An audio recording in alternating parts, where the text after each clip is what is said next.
Hi, everyone. My name is Courtney Benton, and I hope that everyone is staying safe and healthy during this time. It's unfortunate under the circumstances that we have to do it this way. However, I hope that you enjoy my presentation, and let's get started. So, the topic that I'm doing my presentation and paper on is the gender gap, girls in the juvenile justice system. Now, you ask, why this topic? I chose this topic because I think it's important to understand the disparities that take place in the juvenile justice system, particularly between boys and girls that are young and the services and programs that are provided to them. There's a huge gender gap in the juvenile justice system between girls and boys when it comes to services and programs that are provided to them. Specifically, there's a lack of programs and services provided to girls in comparison to boys. There hasn't really been recent research and study over this topic within the last few years from the research that I've gathered. So I thought it would be really interesting to bring this topic into discussion into today and be able to get people to discuss this topic and think about how we can make a change and be able to provide adequate services and programs to girls to help them recover from their traumatic experiences and their delinquent experiences to be able to be successful in the world moving forward. So I think this will be something interesting for us to talk about, and hopefully we're able to do something about this in the near future.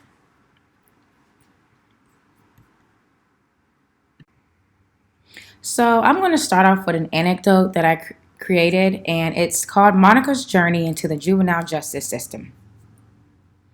Stop, stop, that hurts, said Monica, a 14-year-old girl. Her father replied as he was caressing her body and penetrating her. Shut up and don't move. If you disobey me, I will beat you with the belt again. He continued to say, Your mom never believes you when you tell her, and she won't believe you this time. Now stop moving and take it. God says that you shall obey thy mother and thy father. Monica told her mom about what happened a couple hours later after she cried herself to sleep from the incident with her father. Her mother replied, Girl, stop talking crazy. Your dad would never do that. You should not be telling lies like that. Now go to your room and watch TV or something while I cook dinner. Monica went to her room and cried herself to sleep again. When she woke up, she packed a bag of clothes and took off to never look back at the house where she was sexually, physically, and verbally abused from the age of 5. Monica hopped from one friend's house to another to make sure she had somewhere to sleep. However, Monica started getting into trouble. Specifically, she became truant at school. She started smoking marijuana. She robbed a couple of corner stores. She missed her curfews and began prostituting to make money to take care of herself. After being stopped by a local officer, she was counseled and received a warning following these actions since she was so young. Subsequently, no one would take her in anymore. She was soon placed in a foster home. She was sexually abused again by her foster parent and ran away. She started getting into the same trouble as before and ended up getting picked up by a local cop where she was arrested, placed in custody, and her case was referred to the juvenile court. Thus, Monica was deemed a juvenile delinquent. Under these circumstances, it was clear that Monica had a behavioral problem from these delinquent acts based on her life experiences. Her case was accepted by the juvenile court. Monica was adjudicated and received a disposition and a sentence. This is a prime example of how girls end up in the juvenile system. Thus, we can look back from the facts that I've given in the anecdote of Monica's journey into the juvenile system and get a somewhat understanding of how girls end up in a juvenile system and the experiences that they go through. Not only experiences, but traumatic experiences that hold on to them forever, which is why it's important to provide adequate services to them. Now, what is a juvenile delinquent? A juvenile is an individual who has not reached the age of 18. There are some states that consider a person to be a juvenile at a different age besides 18. For example, in Wyoming, a juvenile is an individual who has not reached the age of 19. In other states, such as Georgia, Wisconsin, Illinois, Massachusetts, Louisiana, Missouri, New Hampshire, Texas, and South Carolina, a juvenile is an individual who has not reached the age of 17. On the other hand, in New York, North Carolina, and Connecticut, a juvenile is an individual who has not reached the age of 16. The various definitions of age in different states are significant since they determine whether the person who has been charged with a crime will be subject to juvenile court or adult court.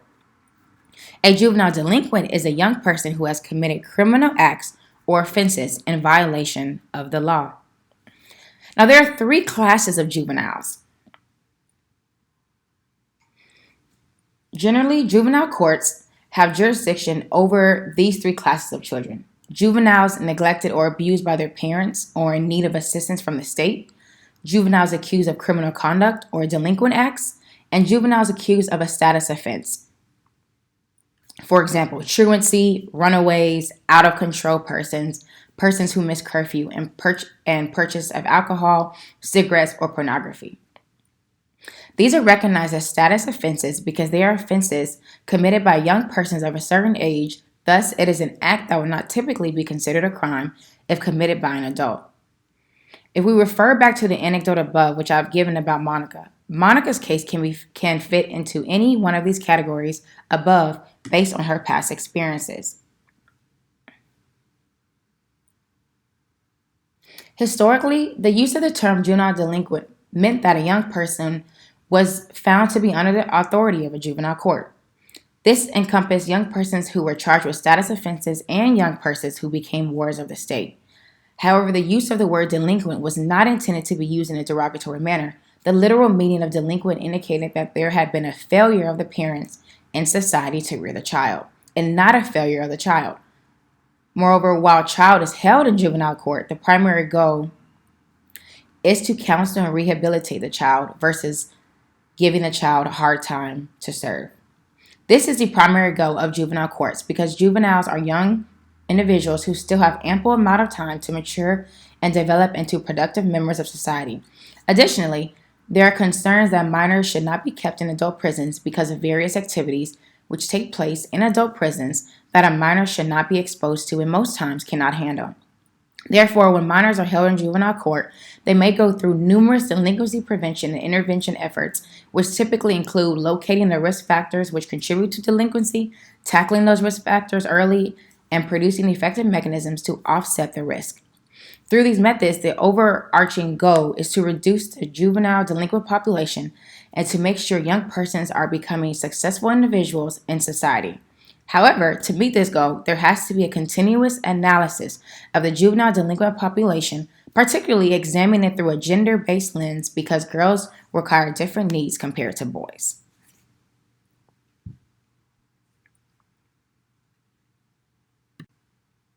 Now, let's look at some of the juvenile statistics on girls versus boys.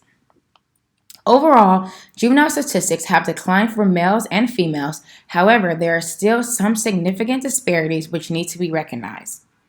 In 2012, police arrested 182 violent juvenile offenders for every 100,000 juveniles. The peak age for offending falls between 15 and 19 years of age.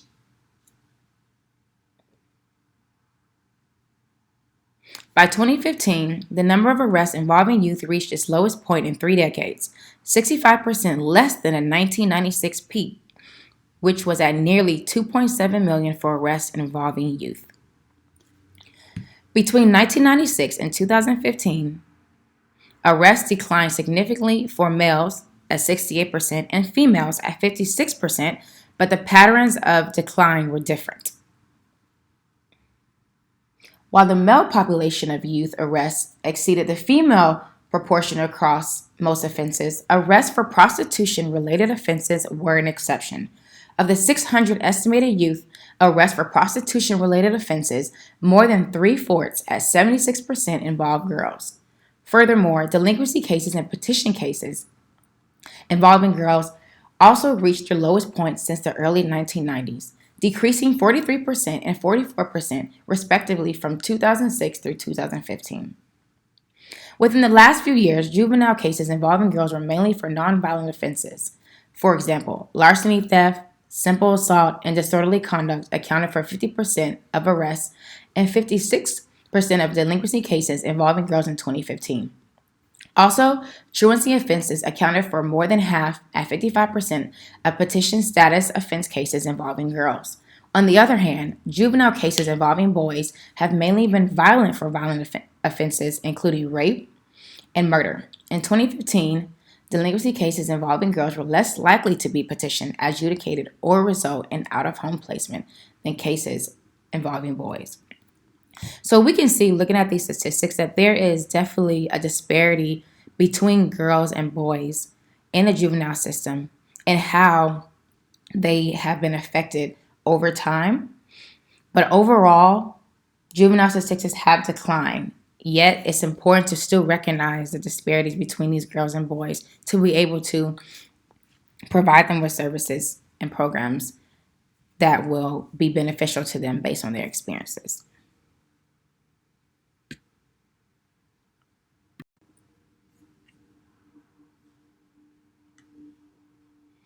Now, there's a lack of services and programs for girls compared to boys. Based on these juvenile statistics, it is clear that boys have accounted for the majority of youth involved in the juvenile justice system. However, girls make up the fastest growing segment of the juvenile justice system. Overall, females are disproportionately low risk and high need, which means that girls face a significant amount of challenges and have a crucial need for services, but for the most part don't pose a major threat to society. The differences between the profiles and service needs of males and females entering the juvenile justice system signifies the need for an equivalent focus on males and females in the system in order for both groups to be adequately prepared to be released back into society. However, this is not the case. There has always been a lack of services and programs in the juvenile system offered to girls in comparison to boys because improvements in policy and practice have typically focused on males. In addition, just as parents and society treat similar behavior by males and females differently, so does the juvenile justice system. Typically, females are referred to the juvenile justice system by various individuals and for different reasons than males.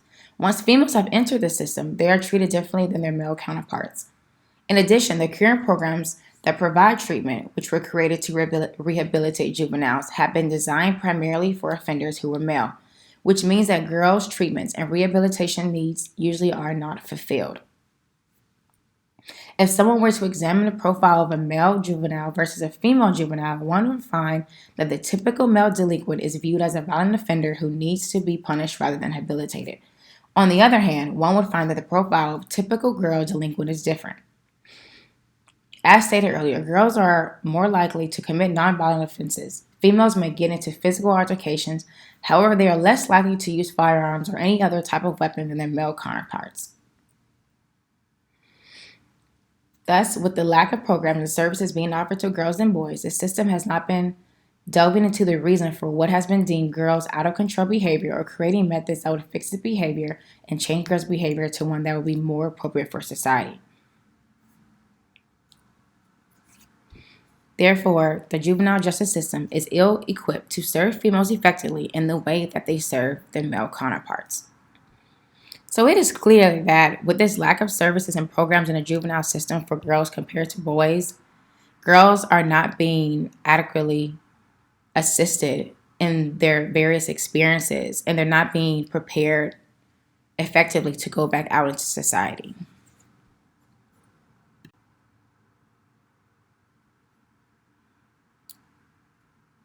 I have a short clip here that explains some of the lack of services and programs in the juvenile system for girls compared to boys.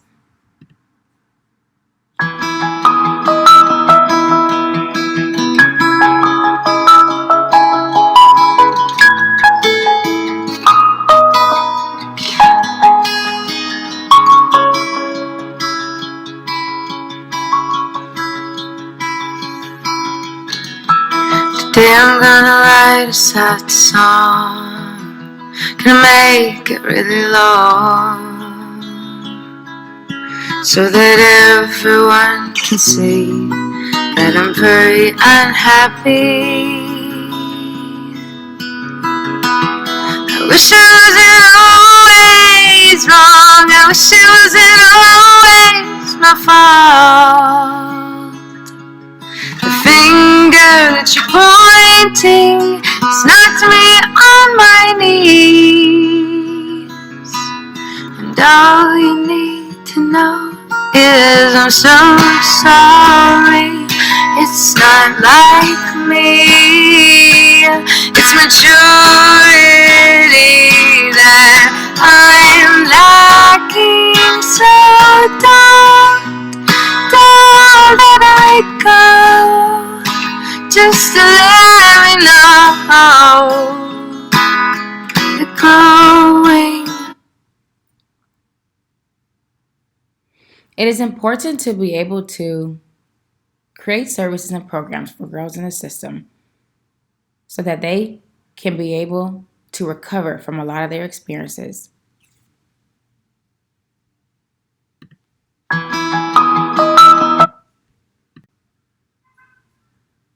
Now, we can look at the history of how children were treated as adults and the movement towards rights for children. Before the 19th century, children were viewed and treated differently than they are today. Children were deemed miniature adults and were treated very similarly to their adult counterparts. Children typically would work with adults both at home and in the field. The children would have the same task as the adults. In addition, the children would take their younger siblings under their wing to care for them. Specifically, when it comes to girls, young girls assisted with household chores such as cleaning and cooking. Even during this time, females and males were treated differently. Girls were placed in domestic and nurturing roles and were defined by the characteristics and background of the males around them. Females were expected to marry, bear children, take care of the home, and work in the land. Girls were not exposed to work away from the home. In the colonial times, children were even treated the same as adults in the criminal justice system. Young girls and boys could be accused of crimes and face the same punishment as adults if found guilty. Young persons were also imprisoned with adults or even given capital punishment. Although girls would be removed from their families, they were not typically charged with criminal acts because they were considered weaker and more vulnerable. Eventually, a movement was started by progressives to shift the way that the juvenile system handled cases that involved young girls and boys who committed criminal acts and to push for a focus on the rights of children. Beginning with the Industrial Revolution, as children shifted from farm work to city work, children began to be recognized and thought about.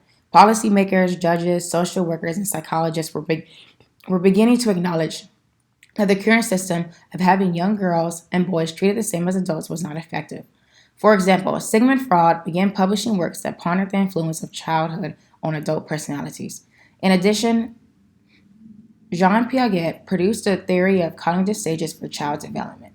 This theory demonstrates how a young girl or boy builds a mental mode of the cognitive development as a process which takes place due to biological maturation and interaction with one's surroundings.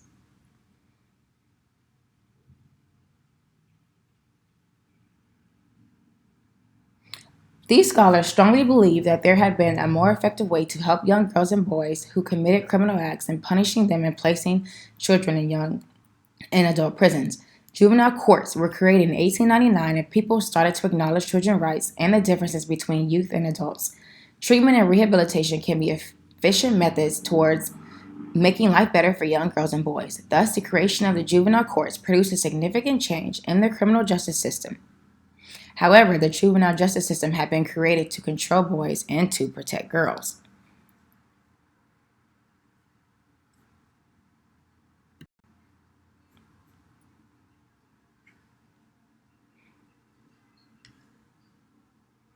The gender gap in the juvenile justice system can be partly attributed to the juvenile system's long-standing protective and paternalistic approach to handling young females who committed delinquent acts. The juvenile justice system generally detains females because girls are seen as needing protection versus being controlled. Thus, the courts follow society's biases to protect girls more than boys.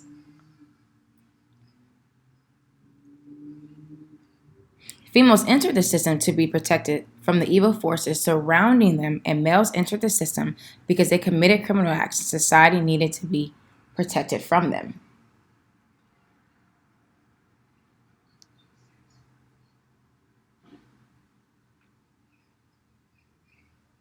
This is a method that is unfit to girls' personal histories of poverty, physical violence, and trauma that led many females into committing delinquent acts.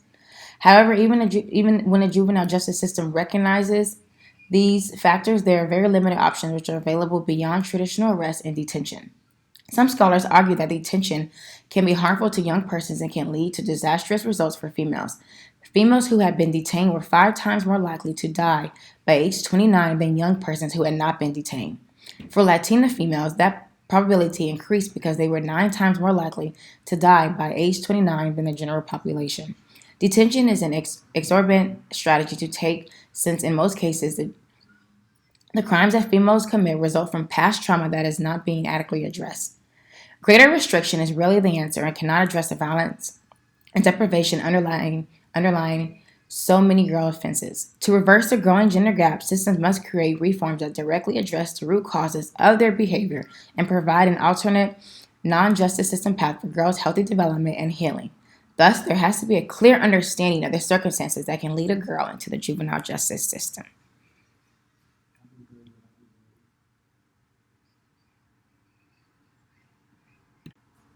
Now we can look at some factors of how girls end up in the juvenile justice system. Girls that enter the juvenile justice system typically have a history of physical or sexual abuse. As many as 80% of the girls in some states' juvenile justice system have a history of sexual or physical abuse.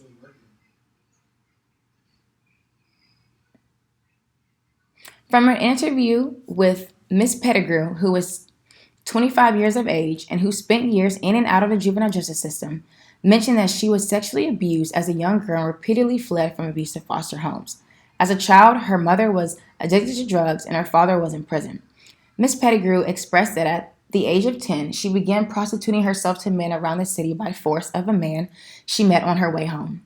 Miss Pettigrew was arrested on multiple occasions following that. Each time she was arrested and was released, she had no other option but to return to the man who had been exploiting her because she had nowhere else to go. Miss Pettigrew said that no one came to talk to me to try to find out what was going on with me. And because no one connected with me at the juvenile hall, he was the first person I was going to call for help. In addition, she contended that the police made her feel as though it was her fault when all she needed was sympathy, patience, support, and love. The first time that she actually felt like a human being and not an object was when she met a female advocate at a youth center who had assisted her in getting a photo identification card. Additionally, parents like to refer their daughter to the system when they are dealing with an out-of-control daughter and do not know what to do. At times, parents believe that the juvenile system will help their daughter's behavior transition into more acceptable behavior. This is true even when the female is showing acting out behavior that is non-criminal in nature. On the other hand, parents typically view their sons acting out as behaving like boys and that they are only demonstrating usual adolescent boy behavior. In addition, girls also end up in the juvenile system based on status offenses such as not making their curfew, being truant in school, or running away from home. In addition, girls end up in the juvenile system because of negative influences by their family and peers.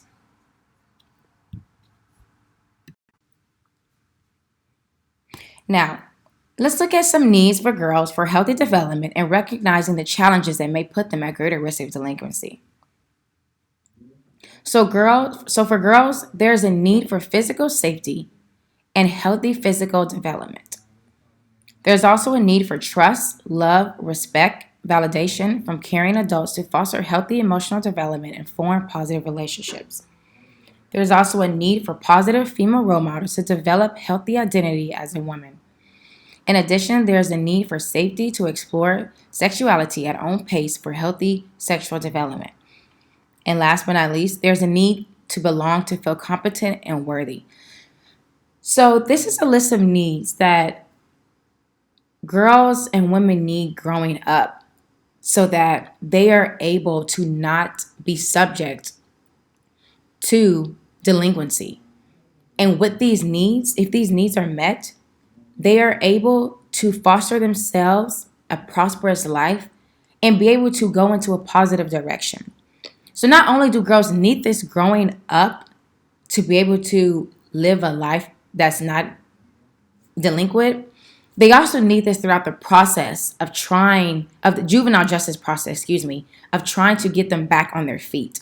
Because whenever they feel support, safety, love, respect, and they see positive female role models around them, they have this type of identity that they're able to create for themselves and be able to build and look forward to a life that can be filled with success and prosperity. Therefore, there is a need, because of the lack of program services, there's a need for program services to meet these needs in the prior slide that girls need in their life. Since many delinquent girls tend to commit status offenses, i.e. nonviolent offenses, and experience traumatizing events that leaves an impact on their body, mind, and soul, there needs to be more of a focus on girls and their specific needs based on these experiences.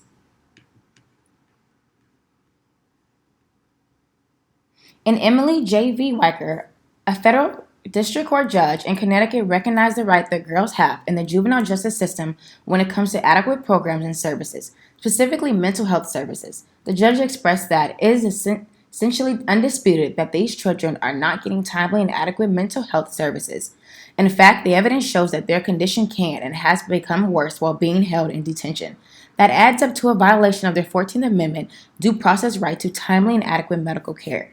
Therefore, it is only right that delinquent girls get the services and programs which meet their needs throughout the entire juvenile process, from the moment they walk in into the juvenile center to the moment that they walk out into society.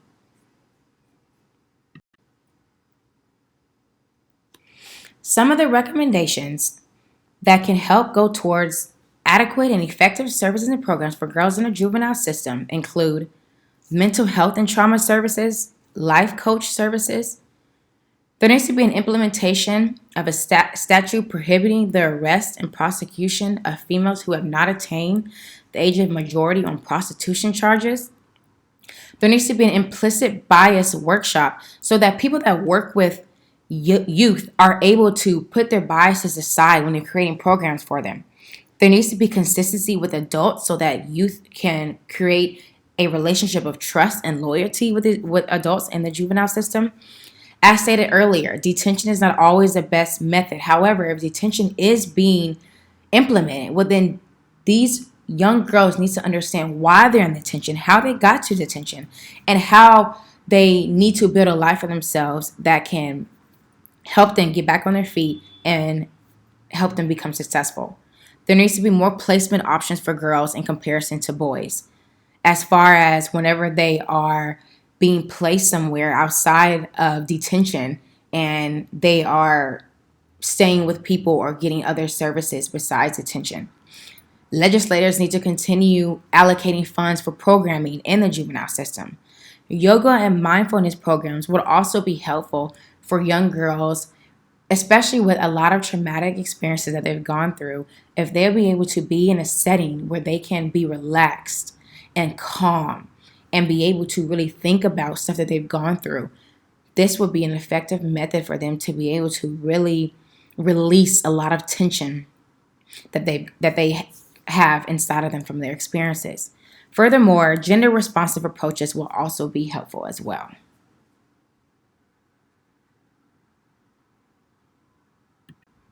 In conclusion, there can be positive effects with an increase of services and programs for girls, because when girls are able to adequately recover from the traumatic and juvenile delinquent experiences, they can have a second chance at life. Girls can have the opportunity to build a life of happiness and success. However, the system must always remember that the services and programs provided to girls must meet their specific needs. And that's the end of my presentation. I hope you all enjoyed it. The main thing to get out of this is to continue the discussion of services and programs in the juvenile system provided to girls and boys, and to think of ways that girls can really recover from their experiences, because a lot of them that come out end up coming back into the system because they have not fully recovered, and so they go back to their old ways and they aren't able to really build a life for themselves in a positive way. So it's very important to be able to have a guide for these young girls and be able to get them into a place to where they can start trusting people again and be able to recover from their experiences. So let's continue this conversation, and let's please continue to help the youth in our community. I hope you guys enjoyed my presentation. As I said earlier, I hope you all enjoy my paper. If you ever get a chance to read it, if you have any questions or concerns, let me know. And I thank you for your time. Stay safe and healthy, and see you all soon.